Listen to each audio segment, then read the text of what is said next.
রাজধানীর যাত্রাবাড়ী থানায় দায়ের করা ইমাম হাসান হত্যা মামলায় সাবেক রেলমন্ত্রী নুরুল ইসলাম সুজনের 3 দিনের রিমান্ড মঞ্জুর করেছে আদালত।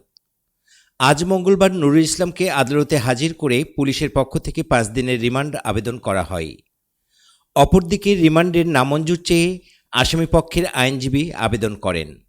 উভয় পক্ষের শুনানি শেষে ঢাকা চিফ মেট্রোপলিটন ম্যাজিস্ট্রেট আদালত তার 3 দিনের রিমান্ড মঞ্জুর করেন। গতকাল সোমবার রাত 10টার দিকে নুরুল ইসলামকে গ্রেপ্তার করা হয় বলে জানান ঢাকা মহানগর পুলিশের ওয়ারী বিভাগের উপপুলিশ কমিশনার। তিনি জানান, শেখ হাসিনা সরকার পতনের এক দফা দাবিতে বৈষম্য বিরোধী ছাত্র আন্দোলনের মার্চ টু ঢাকা কর্মসূচির মধ্যে গত 5 আগস্ট গুলিবিদ্ধ হয়ে নিহত হন ইমাম হাসান। উক্ত ইমাম হাসান হত্যা মামলায় তাকে আটক দেখানো হয়েছে। নুরুল ইসলাম 2001 সালে 8ম জাতীয় সংসদ নির্বাচনে আওয়ামী লীগের প্রার্থী হিসেবে পঞ্চগড় 2 আসন থেকে অংশগ্রহণ করে পরাজিত হয়েছিলেন। 2008 সালে 9ম জাতীয় সংসদ নির্বাচনে প্রথমবারের মতো সংসদ সদস্য নির্বাচিত হন তিনি।